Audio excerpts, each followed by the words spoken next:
दिमाग को कमजोर बनाती हैं ये 10 आदतें। तो नमस्कार दोस्तों, आप सभी का स्वागत है हमारे YouTube channel the Buddhist wisdom में। दोस्तों चलिए गौतम बुद्ध और उनके शिष्य की इस कहानी के माध्यम से जानते हैं कि मनुष्यों में ऐसी कौन सी आदतें पाई जाती हैं जो उनके दिमाग को कमजोर बनाती हैं।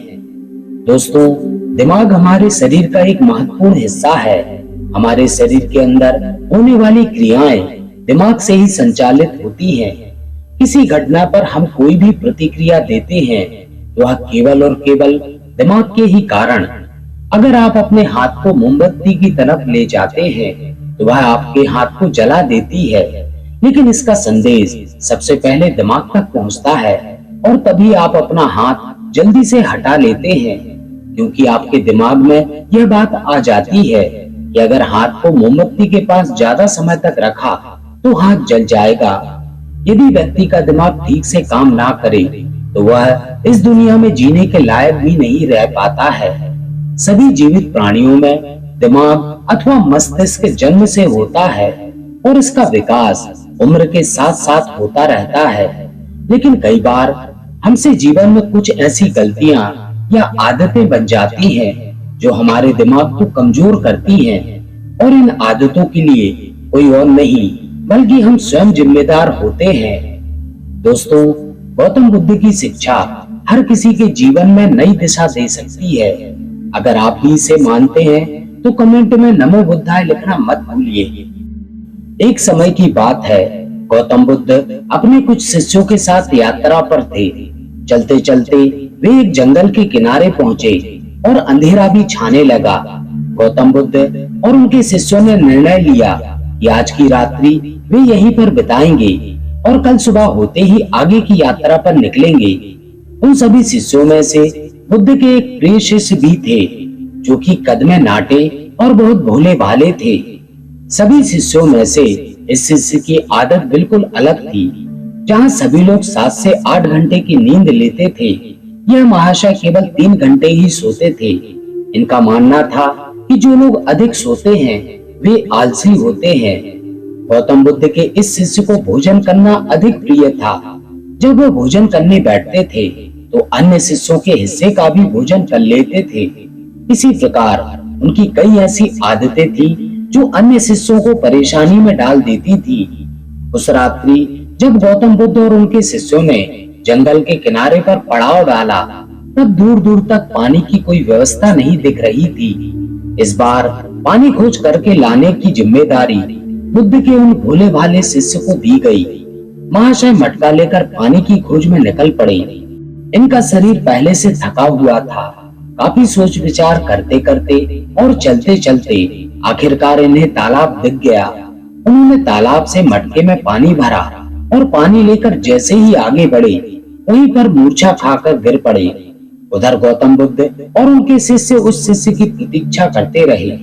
जब प्रतीक्षा में पूरी रात्रि बीत गई, तब अगली सुबह गौतम बुद्ध स्वयं और अन्य शिष्यों के साथ उस शिष्य की खोज में निकल पड़े जो रात से वापस नहीं लौटे थे। सभी लोगों ने खोजते हुए तालाब के पास पहुंचे और मूर्छित हुए उस शिष्य को होश में लाने का प्रयास किया। जब वो शिष्य होश में आए और गौतम बुद्ध को अपने सामने देखा तो वे चौंक गए। उन्हें कुछ भी याद नहीं था कि वह तालाब के पास क्या कर रहे हैं। उनके इस व्यवहार को देखकर अन्य सभी शिष्य उन पर हंसने लगे और उन्हें मंद बुद्धि कहकर चिढ़ाने लगे। वह भोले भाले शिष्य वहीं पर रोने लगे और कहने लगे कि हाँ, मैं मंद बुद्धि हूँ।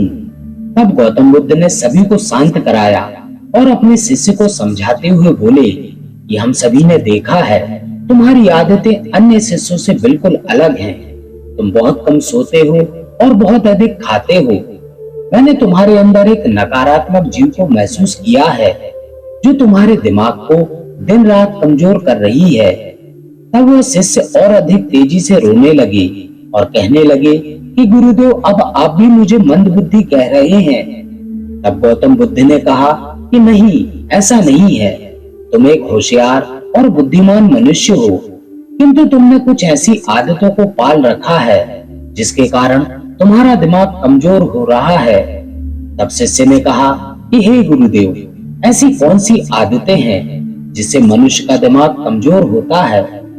तब गौतम बुद्ध ने कहा कि आज मैं तुम्हें बताता हूँ कि ऐसी कौन सी आदतें हैं जो मनुष्य के दिमाग को कमजोर करती हैं। मेरी बात को सभी लोग ध्यान से सुनना। गौतम बुद्ध ने बताना प्रारंभ किया। पहली आदत, नींद के महत्व को समझने में भूल करना। कई ऐसे व्यक्ति होते हैं जो नींद को गंभीरता से नहीं लेते। उनका यह मानना होता है कि ज्यादा सोना समय की बर्बादी होती है। यदि वह कम सोएंगे तो अधिक कार्य कर पाएंगे और अधिक सक्रिय रहेंगे, जबकि यह सोचना बिल्कुल गलत है। नींद हमारे शरीर की एक मुख्य आवश्यकता है। दिन भर काम करने के बाद जब शरीर थक जाता है तो उसे कम से कम 7 से 8 घंटे की नींद की आवश्यकता पड़ती है। तभी जाकर वह अगले दिन के लिए सक्रियता से तैयार हो पाता है। कम सोने वाले व्यक्तियों की मानसिक क्षमता भी कमजोर मानी जाती है। इसलिए दिमाग को तरोताजा और तेज रखना है तो रोज 7 से 8 घंटे जरूर सोएं। दूसरी आदत, आवश्यकता से अधिक भोजन करना। कई व्यक्ति ऐसा सोचते हैं कि एक ही जीवन मिला है, इसलिए इसे खाने पीने और मौज करने में बिताना चाहिए, और इसी सोच के कारण वह आवश्यकता से अधिक खाने लगते हैं। ना तो उनके खाने में किसी प्रकार की कोई गुणवत्ता होती है और ना ही वह कभी खाने की मात्रा पर ध्यान देते हैं। कई लोगों को लगता है कि अधिक खाने से शरीर को अधिक ताकत मिलती है, जबकि ऐसा कुछ नहीं है। अधिक खाने से शरीर में केवल बीमारियां ही जन्म लेती हैं, कभी पाचन संबंधी बीमारी तो कभी शरीर का मोटापा। यह सब कुछ खाने की गलत मात्रा और उसकी गुणवत्ता के कारण ही होता है। जब व्यक्ति का शरीर बीमार रहेगा तो इसका असर दिमाग पर भी होगा। अपने दिमाग को तेज रखने के लिए सही मात्रा में और सही गुणवत्ता वाला भोजन करना चाहिए। तीसरी और खास आदत, खुद को कार्य करने की मशीन समझना। इस संसार में कई ऐसे व्यक्ति हैं जो दिन रात काम के पीछे भागते रहते हैं और इस बीच ना तो वह अपने शरीर को आराम देते हैं और ना ही कभी अपने परिवार को समय देते हैं। ऐसी आदतों से उनके जीवन में तनाव बढ़ जाता है और एक दिन ऐसी थकान हो जाती है कि फिर वह पहले के जितना सक्रिय नहीं हो पाते। इसलिए अगर आप भी खुद को कार्य करने की मशीन समझ रहे हैं तो आप अपने शरीर को खराब करने के साथ साथ अपने दिमाग को भी खराब कर रहे हैं। इस आदत को आज ही खत्म करें और एक सामान्य जीवन जिए। जितनी आवश्यकता है उतना ही कार्य करें। चौथी आदत, बुरी आदतों की भरमार रखना। कई व्यक्तियों में आलस्य इतना अधिक होता है कि वह किसी भी काम को ठीक से नहीं कर पाते हैं। उनके शारीरिक और मानसिक शक्तियों में अक्सर कमजोरी पाई जाती है और इस कमजोरी का मुख्य कारण होता है उनकी गलत आदतें, काम को टालना, आवश्यकता से अधिक सोचना, बेकार की बातों पर चिंता करना। ये सभी दिमाग को खराब कर देने वाले लक्षण होते हैं। इसलिए यदि सही जीवन जीना है तो दिमाग को तेज रखना है तो सबसे पहले अपनी बुरी आदतों को खत्म करें। पांचवी आदत, खुद की बुराई और कमजोरी देखना।